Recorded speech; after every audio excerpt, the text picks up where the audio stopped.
All right, welcome to the Helm developer meeting, May 23rd, 2024. Dive right in. The meeting notes are in the chat, and I will be your moderator. Scott is my note taker. And that's it. So, Farina, you're typing announcements. What do we got going on here? Oh, all right. Yeah. So it's real quick. So when 3.15.0 went out, there was a bug in it, and that bug meant that it displayed the wrong version, and we got multiple issues about this. And so we fixed it, and it was a build thing. Our make scripts automatically detect the version, and for the very first time that we're ever aware of, it detected the other tag, the release candidate tag, instead of the release tag on the commit ID. It's the first time it's ever happened to us. And so the change was really simple. In just the release script, we're passing the version for the tag. That's it. So instead of it detecting it, we just pass it in. Everything was already there to handle that situation. We just had to tell it to do it in the release script. So it was like a maybe 10-letter change or something like that in one line. It was really simple. So 3.15.1 went out today with that fix, and we had 3 independent issues for the exact same bug. So hopefully those will stop now. Okay, great. Any other announcements? You know, sometimes people wait last minute to get their notes in. All right, well, we can move to discussion. Matt, you had a symlink log message. Do we want to put it behind an option flag? GitHub. All right, so pull requests. Go ahead. Yeah, so here's the gist. And this came up in security audits. You can symlink out to a file on disk somewhere else on the system, but you could say symlink to something in /etc on a system, right? And then say include that in the secret or config map, upload that to a cluster, have some malicious thing, take that, send it elsewhere. All kinds of things you could do and grab stuff out of there. So as part of security, whenever there's a symlink, we say, hey, we found a symlink. Now this only works when something's on disk, because if you pull a chart like with Helm install or you deal with archive file, the chart is in memory, so it doesn't reach out to the disk. This has limited things on it, but there are some people who are doing some pretty complicated stuff with symlinks. It's never really the intent. It's package management, not config management. And they're complaining about all these log messages about all these symlinks. And so I wanted to open up a conversation here to see what folks think, because by default, we want it there. It's a security thing. You go to do something with a chart, it did something nefarious with a symlink, you want to know it's there. But do we want to give people an opt-out? Any thoughts? So they are purposely creating symlinks to outside of the package directory to pull in resources. To outside of the chart directory, yes, to outside of the chart directory. They are outside of their templates. They're creating symlinks on purpose. So it's a non-standard Helm use case. I would say, sorry, George, you first. I was gonna say my 2 cents are, every time I've seen someone package, the goal is you build your package directory and then you package that, and that's meant to be self-contained, like at build Debian, depackage RPMs. Yeah. If you want to bring in something else, the immediate analogy is like Docker context, where you can specify the directory which you want to bring in, but nothing has this concept of like reaching out all over the file system via symlinks to bring in the package, because security for one. Exactly, which is why this is here, because it already, and we didn't, don't break charts, so we weren't going to make it not work anymore because we knew there were people using it. So instead of blocking it in the name of security, we announced it in the name of security, which is why you get messages on your screen that say there's a symlink here, so everybody's at least aware of it in the name of security. And they're asking to opt out because they are reaching out. So they're asking to opt out of the message. Out of the message showing up in their logs. Yeah, that And seems if you look at reasonable. it, you'll see an example of it. They have about 45 Helm charts. This log message prints out thousands of times for them. Yeah, ignore symlink warning And they flag. can't filter their logs. This is the issue before us. So I said I'd bring it up here. So what do you think? Yeah. I think given that we are already not blocking it, I think giving a flag to ignore symlink warnings sounds totally legitimate because they're literally saying I don't want them. Seems like a no-brainer to me. Part of me almost wishes we would have blocked them and required a flag opting in, to a specific. No. You grab a random chart off the internet and you go to use it and it does symlinks. You want to know. You don't want to say, No. I'm going to opt into symlink message. He's Okay. saying the Let me be symlinks clear. break. I meant opting into the functionality, like symlinks? being even Yeah. stronger with this. But since that ship has already sailed and we're only warning, I think allowing, yeah, I'm with you 100% and even more. So you know what I mean. So but I do think that yeah, letting someone tell Helm, hey, I don't want to see the warnings specifically for these symlinks seems reasonable. I don't entirely disagree with Scott, but the hesitation to add in this is it's kind of sanctioning the behavior, which is bad. And it feels like there's something the user, instead of creating a symlink, why not just copy the file? That like as part of a build process. It seems like the user, or do as Joe says, filter the logs if you don't want to see them. It kind of reverts back to why does Helm need to work around this peculiar use case? Yeah, the problem is that we already are doing it, right? Yeah, but apart from that, yeah, it's a small change. So yeah, it seems like the same thing as a checkbox saying I have read the terms and conditions and agree. That's, of course you want people to read. Of course you want people to inspect every package they run, and you want people to, don't do curl pipe sh. But yeah, people are going to do it. The best you can do for them is either just say we're not going to allow that functionality, or just make it really clear to them that they have to opt. Yeah, somehow be very.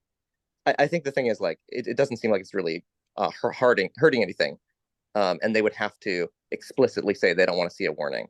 I mean, if they wanted to, they could also just type out Helm to null, right? If they felt like suppressing all warnings, but that seems pretty bad. So yeah, or pipe Helm to grep-v. But that's actually what I was going to say. Pipe out Helm to grep-v and tell it to skip this particular message is something you could do. I would say if we do add this flag, we should write down that we intend to change this behavior in the future, if we think we do intend to change the behavior in the future, so that at some point. Yeah, and it's the whole don't break my charts. If you change this behavior, you break my charts. And that becomes one of the things, unless you add a flag, allow symlinks, and otherwise block them. Right. The big thing is don't break my charts. Yep. Could we? In Helm v4 we could change this. Yeah. Exactly. And do you think it's reasonable to require in the help text for such a new opt-in flag, opting in to repress that symlink warning, to just make sure that the message is very hey, we really think you ought to not do this, but there are cases where people have. If we think you ought not to do this, then why add it? Yeah.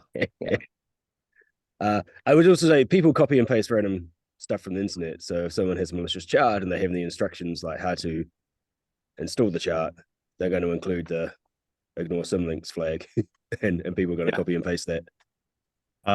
Oh yeah, they so are. People definitely just copy and paste off the internet. I've never copied and pasted something from this in my life. One advocate for them is GCC also does allow you to turn off warnings, for whatever that's worth. My only thing is the pull request doesn't seem to update the documentation at all. So maybe make that out as a follow-up so people understand. Oh yeah, no. No, This sure. is not just a update the docs. They need directions. They need to update the docs. They need tests. They need all those things. If we even Yeah. tell them to go forth, Yeah. there's a bunch of other work that would have to happen here to make sure that this is handled. Yeah, and let me clarify And my the last question point. is, do we want to? Yeah. The wording wasn't right from what I said. It wasn't like you shouldn't be doing this. Of course, we shouldn't add a flag that says don't use this, but it would be more like a use this only if you know what you're doing, and here's the risks, or something like this, right? Like, And if you just do some it as kind of an an environment acknowledgement. variable, Yeah. and if you do it as an environment variable instead of a flag, then there's things like copy and paste won't do it. Right. Oh yeah. Okay. Well, or it'd be much more obvious because you'd have environment variable space Helm and all of the rest. It's not going to get hidden. It'll be up front. But Yeah. so let me ask this first. What do you all think? Do you think we should support this, or do you think we should tell them pipe it to grep? The main thing that occurs to me when I see requests like this is, okay, this is a fairly specific case. How many other cases like this are people then going to feel like, well, if you did that, then you should do my flag for my specific thing?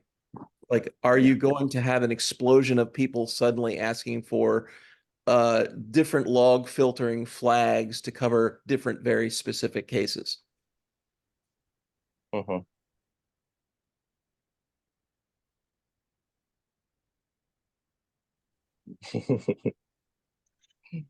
The minds are all churning right now. What I put in the chat was, I don't necessarily think this should not be supported, but I don't know that it should be supported as its own entire flag. Like maybe if there was some kind of more general, like filter these strings, filter log lines to contain these strings, right? And then if somebody wants to filter these out, you can say, use this string with the log filter, and you will no longer see these.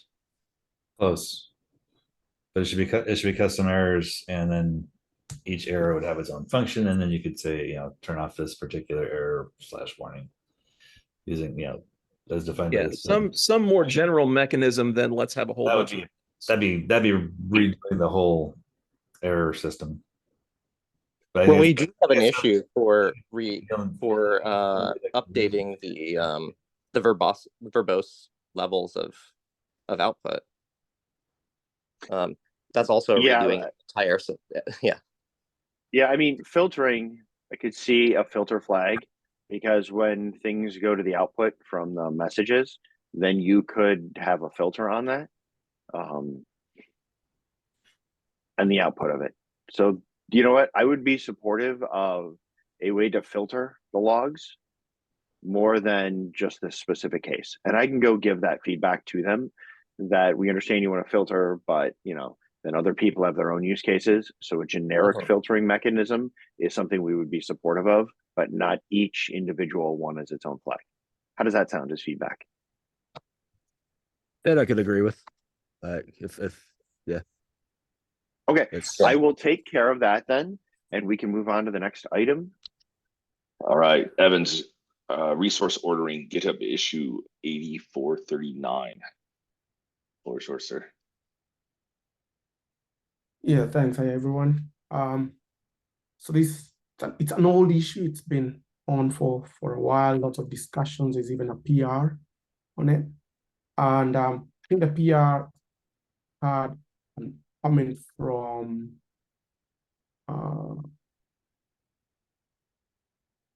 where is that? Bacon, Matthew Fisher, who essentially said that this would require a HIP. So the reason I brought this up is it something that has, do I need to go to the details of what the issue is about? Maybe I could. That's essentially being able to say that a use case is a CRD. So if you want CRDs to be installed first, you have your CRDs installed and then the rest come after. So being able to say, I'd like this bunch of resources installed first before this next resources, and a generic way of ordering what needs to be installed in what particular order. And we don't install that. Yeah, I think there's even that's So, documented. so But that was- just to clarify on the terminology, these I think they're talking about custom resources, not the I custom mean, resource definitions. not definition And- CR. I meant CRs. Yes. Yeah, custom resources. Yes. Um, Yes, I have this custom resource and there are these other things that I'd like to install after. So the ability to order that.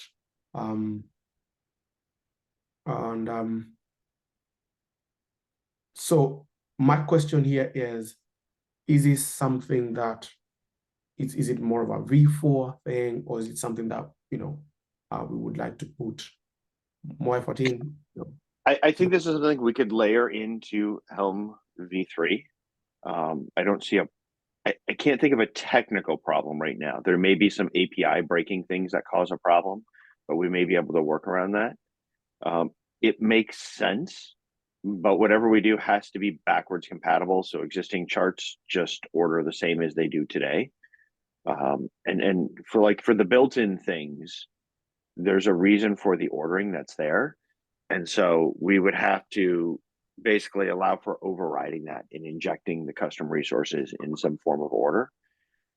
Because Kubernetes, it's supposed to be declarative, so the order doesn't matter at all when you throw a bundle of resources up. But in reality, that's not always true. And so the ordering that we have needs to just still be the default and work. But if there was a way to specify another order, I don't see a reason why not, unless there's something in the way our APIs work that make that very difficult to overcome. So I think this is also hip territory because there's a whole bunch of behaviors which need to be spelled out beyond an issue. And in particular, with ordering comes waiting, and I don't know if we want to tackle that problem. As in, if someone has a custom resource for a Postgres database, they probably may intend for that Postgres database to be deployed before they deploy their deployment. On top of that, Here's the thing. Helm still is going to throw everything up at the same time because it's declarative. Things are supposed to reconcile. If something's not there, it should come back and try again later. And so it's not like they're sent to Kubernetes in a separate order to wait for things to happen on one before the next happens. You just grab a glob of stuff, throw it up to Kubernetes and say, go. And that's how it works. And Kubernetes is, you're supposed to design things to be declarative. So you can declare it. And if something's not there, it'll retry it in a little bit until things come into a good state. And so it was intentionally done this way.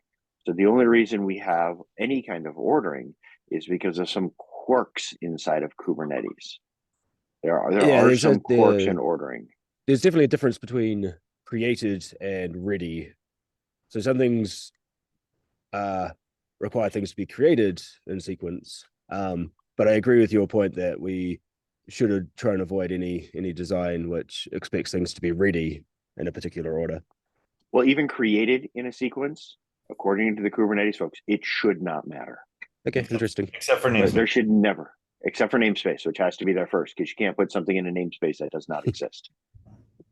There are some quirks there, but created order, things should be designed for it not to matter.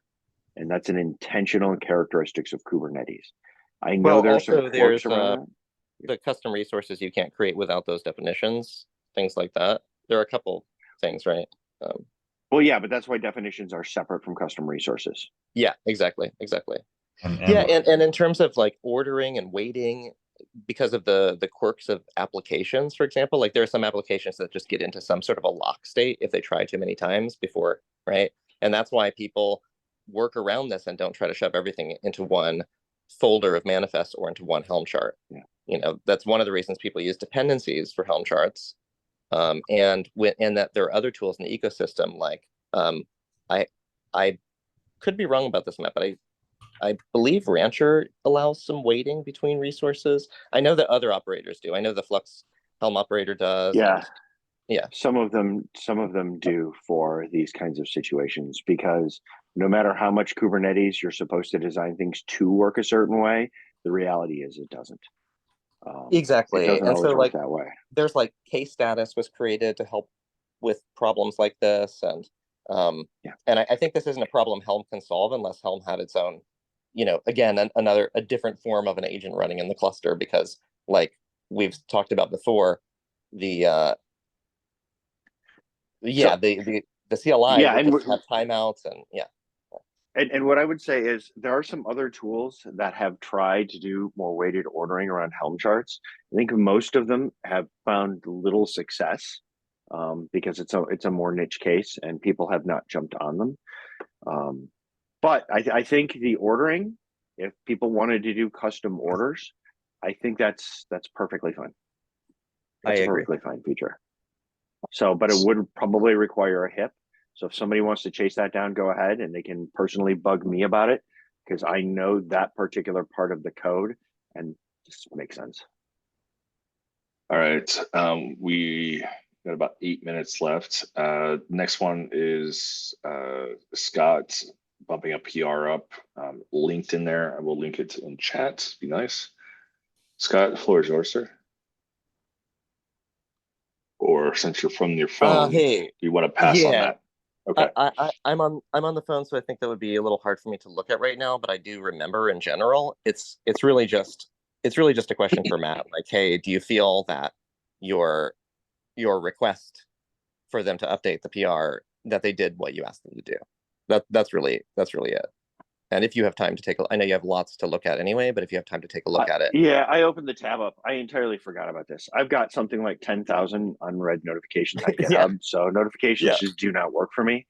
Yep. So raising it here, it's now in my collection of things to look at. I'll go back. I entirely forgot about this one. Absolutely. Yeah. And by the way, my reason for choosing this as opposed to the other like 500, or I don't know, I guess in reality, probably like at least over 50 PRs in Helm that require your attention. This is one that people just like put the work into, and it's kind of like everything else is passed except for just kind of like re-reviewing what you asked. That's all. So thanks. Okay. All right. We got about 5 minutes left. Evans, you got a Helm pre-flight. Can you do it in 2 or 3 minutes so we can get assignments for next? Yeah, cool. Yeah, this will be a quick one. The HIP has all the comments addressed, so it's more of a pinging the group essentially to sort of see what's the next step with it.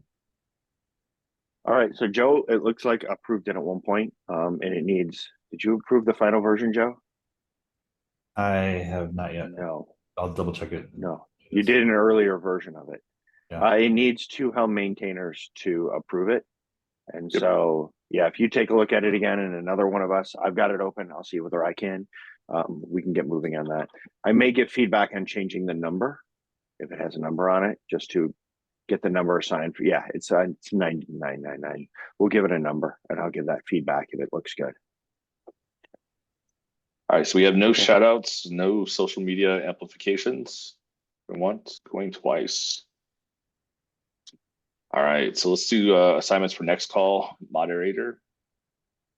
No one wants it. I don't mind doing it again. I can volunteer to do. I'll volunteer for notes then, if you want to. Yeah, that's fine. George notes, Rob's moderator. Issue triage. Anyone? I can pick out some issue triage as well. It's kind of where my bandwidth cycles are at the moment. All right. PR review. I'll do some PR review. Okay. Yeah, and same here. And lastly, core maintainers who can be present. I'll be present. Same, Scott. We know your voice, sir. Thanks. I'm like, but I'm on a phone. All right. We are wrapped up with 2 minutes to spare. Anyone have anything else? I just wanted to say that the KCD in New York happened yesterday. I moderated one of the tracks, or emceed one of the tracks, and there were tons of people that expressed interest in Helm. I know this isn't an unusual thing, but it does seem to be continuing to ramp up. So I'll just keep you all posted. And I guess aside from all that, it's like just, I don't know, just more kind of like passing along things from the community to all the rest of the gang here. That's great to hear, Scott. Thank you. All right. I guess with that, we can adjourn. Thank you, everybody. Look forward to seeing everyone next week.